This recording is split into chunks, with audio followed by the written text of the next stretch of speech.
Hello guys, this is Pradeep for travel with Pradeep channel. இன்றைக்கி நம்ம எங்கே போகிறோம்னா மதுரையில் வந்து ஈவினிங் ஒரு ரவுண்ட்ஸ் போகிறோம் காரில். எங்கன்னா மோஸ்ட்லி இப்போ பிளான் பண்ணியிருக்கேன்னா திருப்பரங்குன்றம் சரௌண்டிங். நம்ம பிரைம் மினிஸ்டர் வந்து போய் ஒரு 2 days ஆகுது. ஸோ இப்போ கொஞ்சம் நீட்டாக இருக்கும் இல்லையா ஏரியா அப்படின்றனால அந்த சைடு போகலான்னு சொல்லி அங்கே ஒரு ஃபேமஸான சின்ன டெம்பிள் ஒன்று இருக்குது அப்பார்ட் ஃப்ரம் திருப்பரங்குன்றம். ஸோ அங்கே போக முடியுமான்னு சொல்லி பார்ப்போம். நான் உங்களுக்கு ஃபுட்டேஜ் ஆட் பண்ணுறேன். அப்படி நம்ம தெப்பக்குளம் ஏரியா கிராஸ் பண்ணிகிட்ருக்கோம். தெப்பக்குளத்துலேருந்து திருப்பரங்குன்றம் பார்த்திங்கன்னா அப்ராக்சிமேட்டாக 11 kilometers வரும். 11 to 12 வரும்.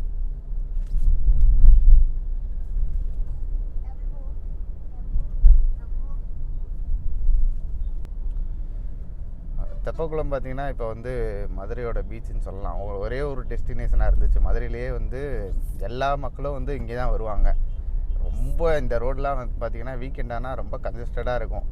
இப்போ வந்து சுந்தரம் பார்க் ஓப்பன் பண்ணியிருக்காங்க. அதே மாதிரி திருநகரில் வந்து ஒரு ஸ்கூலில் வந்து ஒரு சயின்ஸ் பார்க் ஓப்பன் பண்ணியிருக்கதா சொல்கிறாங்க. ஸோ அங்கெல்லாம் போய் நம்ம அடுத்தடுத்த வீடியோவில் வந்து எக்ஸ்ப்ளோர் பண்ணுவோம். சுந்தரம் பார்க் தான் இன்றைக்கி போகிறதா இருந்தோம். அதாவது சுந்தரம் பார்க்னால் நம்ம முதல்வர் ஸ்டாலின் வந்து ஓப்பன் பண்ணி வச்சாங்க இல்லையா, அந்த பார்க் வந்து அதோட பேர் வந்து பார்த்திங்கன்னா வண்டியூர் பூங்கான்னு சொல்லி இப்போ ஓப்பன் பண்ணி வச்சுருக்காங்க.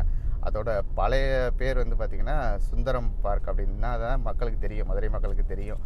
அது வண்டியூரை ஒட்டி இருக்கனால, வண்டியூர் கம்மாயை ஒட்டி இருக்கனால வண்டியூர் பார்க் அப்படின்னு சொல்லி சொல்கிறாங்க.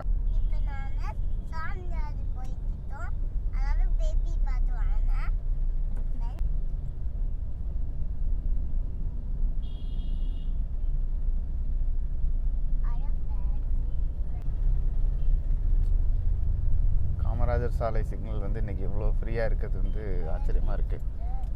மதுரை வந்து சென்னை மாதிரி டிராஃபிக் ஆகுது. முக்கியமாக இந்த ஏரியாலலாம் வந்து 1.5 kilometer வந்து டிராஃபிக் வந்து நிற்கிற மாதிரி இருக்கும் சில நேரம்லாம். பீக் ஹவர்ஸ்லாம் பார்த்திங்கன்னா ஸ்கூல் டைமில் வந்து ஹெவி வெஹிக்கிள்ஸ்லேருந்து எல்லாமே அப்படியே வரிசையில் நிற்பாங்க.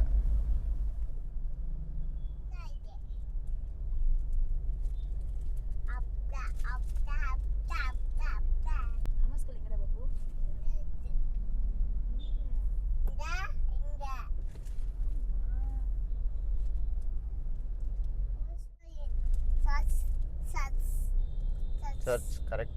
We are crossing St. Mary's Church.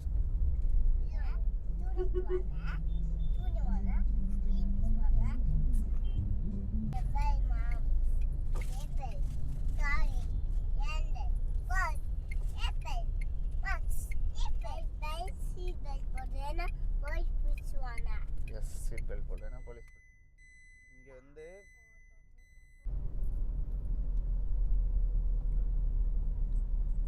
இந்த ரோடே வந்து பழங்கானத்தம்லேருந்து திருப்பரங்குன்றம் வர முந்தி வந்து 2 சிங்கிள் ரோடாக இருந்தது.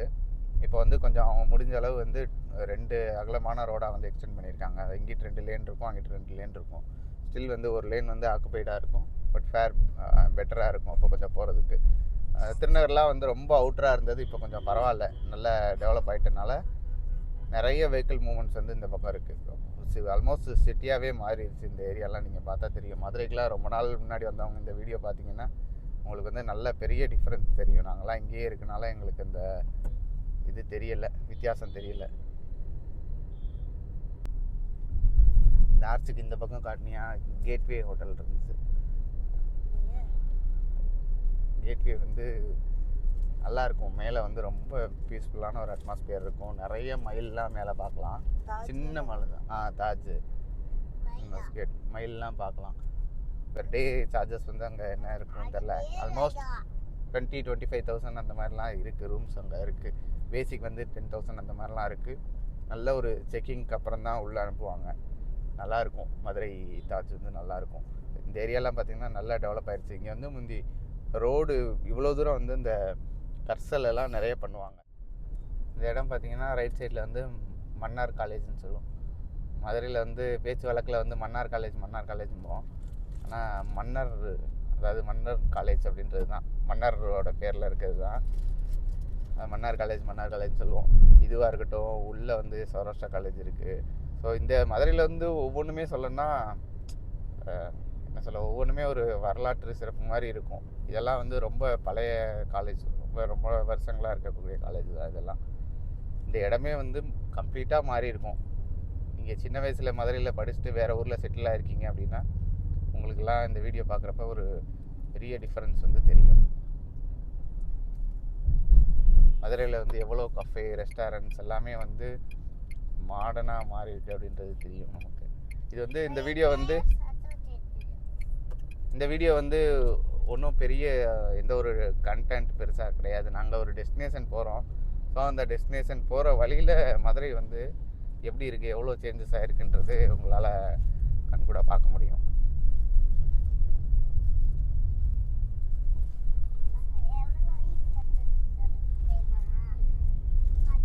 இதுலேருந்து அந்த லேக் தெரியும். அப்படியே இதுலேருந்து அந்த பெரிய கம்மா இருக்குல்ல, ஏரி, அது தெரியும்.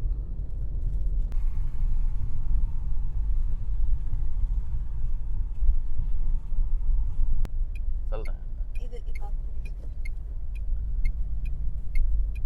இந்த ஊரில் வர்றாங்க தானே இந்த வழியா.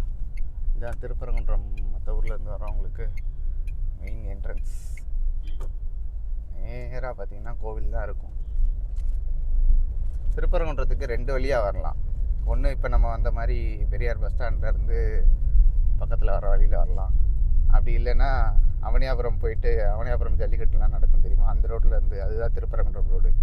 அவனியாபுரம் போலீஸ் ஸ்டேஷன்லேருந்து அப்படியே ஸ்ட்ரைட்டாக வந்தீங்கன்னாலும் வரலாம். உங்களுக்கு எதிரில் தெரியும்னு நினைக்கிறேன். லைட்டாக ஜூம் பண்ணி காட்டு இந்த கோவில். முருகன் எதிரில் தெரியும் கோவில். இதுதான் திருப்பரங்குன்றம் கோவில், ஆக்சுவலாக முருகன் கோவில். இங்கே வந்து பார்க்கிங் ஃபெசிலிட்டி வந்து தனியாக பெருசாக இருக்காது. ஸோ இந்த நியர்பைலேயே நீங்கள் பார்க் பண்ணிக்கலாம், இந்த ஏரியாலேயே பார்க் பண்ணிக்கலாம். நான் வந்து ஆக்சுவலாக இன்றைக்கி திருப்பரங்குன்றம் கோவில் போகிற சான்ஸ் இருக்குமான்னு தெரில.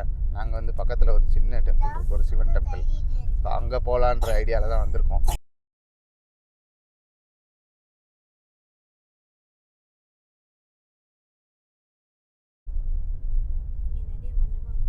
ஆமாம், இங்கே நிறைய மண்டபம் இருக்கும். திருப்பரங்குன்றம் கோவிலை ஒட்டி வந்து நிறைய மண்டபம் இருக்கும், கல்யாண மகால் இருக்கும். ஸோ சுப நிகழ்ச்சியெல்லாம் வைக்கிறவங்க வந்து எந்த பட்ஜெட்டில் இருந்தாலும் புக் பண்ணிக்கலாம். ஒரு 10,000 20,000 பட்ஜெட்லேருந்தே வந்து இந்த ஏரியாவில் நிறைய கல்யாண மண்டபம் இருக்கும். சின்ன சின்ன விசேஷங்கள்லாம் வைப்பாங்க. முக்கியமாக வந்து அன்னதானம் போடுவாங்க. தனியாக மண்டபம் ஒன்று ஹையர் பண்ணி.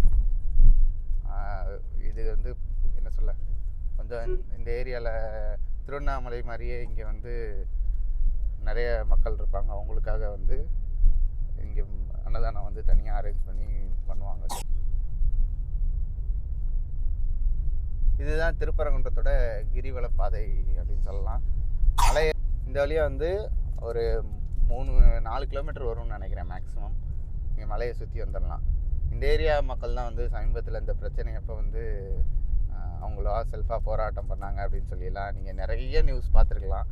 அது எல்லாமே வந்து இந்த திருப்பரங்குன்றத்தை சுற்றி இருக்க இந்த ஏரியா தான். இங்கே ஒரு லெஃப்ட் வரும் ஒரு ரோடு பிரியும் பார்த்தீங்கன்னா, அதுதான் வந்து அவனியாபுரம் போகிறதுக்கான ரோடு. அந்த அவனியாபுரம் ரோடு. ஸோ ஸ்ட்ரைட்டாக இப்போ நம்ம போகிறது வந்து பாதை, கிரிவல பாதை. ஆக்சுவலாக இன்றைக்கி வந்து பௌர்ணமி முடிஞ்சிருச்சு. நேற்று நேரம் வந்திருந்தோம்னா நம்ம நடக்க முடியாத அளவுக்கு நிறைய அன்னதானம் கொடுப்பாங்க. நிறைய வந்து மக்கள் நடந்து போயிட்டு இருந்திருப்பாங்க. இப்போவும் வந்து சில மக்கள் நடந்து போயிட்டு இருக்காங்க. நாங்க வந்துட்டு இருந்தோமா, வெளியில பிரசாதம் கொடுத்தாங்களா, அதனால போய் பிரசாதம் வாங்க போறாங்க.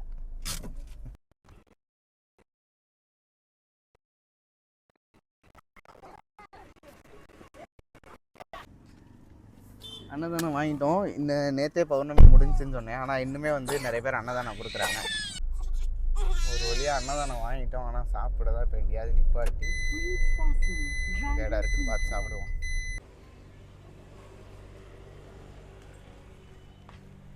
இதுதான் இந்த நான் சொன்ன திருப்பரங்குன்றம் கோவிலுக்கு பக்கத்தில் இருக்க கோவில். இதுதான் நம்ம பார்த்துட்டு இருந்த கிரிவல பாதை. நம்ம அன்னதானம் சாப்பிட்டோம் இல்லையா வாங்கி, அதுலேருந்து கிரிவல பாதை. இங்கே பார்த்தீங்கன்னா தெரியும், மக்கள்லாம் கிரிவலம் போயிட்டுருக்காங்க இன்னும். அந்த கிரிவல பாதையிலேருந்து உள்ளே வந்தோம்னா ஒரு சின்ன ரோடு மாதிரி போகும். இந்த மாதிரி சின்னதாக ஒரு பிரியும். உள்ளே இருக்கிறது தான் பால் சுனைநாதர் கோவில். இது வந்து நம்ம திருப்பரங்குன்றம் கோவில் மலை. இது தான் ஆக்சுவலாக இருட்டாக இருக்கனால உங்களுக்கு தெரில. மலை பார்த்திங்கன்னா இந்த இருக்கா. இப்போ கொஞ்சம் நிறைய போலீஸ் ரெஸ்ட்ரிக்ஷன் அப்படி நிறைய இருக்குது. காரணம் என்னென்னா, அவங்களுக்கு தெரியும் இந்த திருப்பரங்குன்றம் இஷ்யூ எல்லாம் போயிட்டுருக்கனால இப்படி இருக்குது.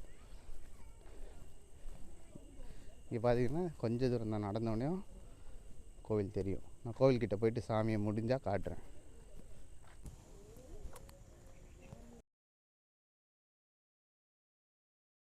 சந்திர கிரகணம் நட சாத்துற டைம் வந்து வந்துருச்சு. ஸோ சந்திர கிரகணம் முடிகிறதே பார்த்திங்கன்னா 7 மணி வாக்கில் தான். அதுக்கு மேலே நட சாத்துற டைம் வரனால இன்றைக்கி ஓப்பன் பண்ணலை. வர்ற மக்கள்லாம் சும்மா தான் பேசிகிட்டு இருக்காங்க. நாங்கள் கூட ஓப்பனில் இருக்கும்னு நினச்சி தான் இவ்வளோ நேரம் வெயிட் பண்ணி பார்த்துட்டு போனோம். ஆனால் ஒன்றும் ஓப்பனில் இல்லை, ஸ்க்ரீன் போட்டு தான் வச்சுருக்காங்க.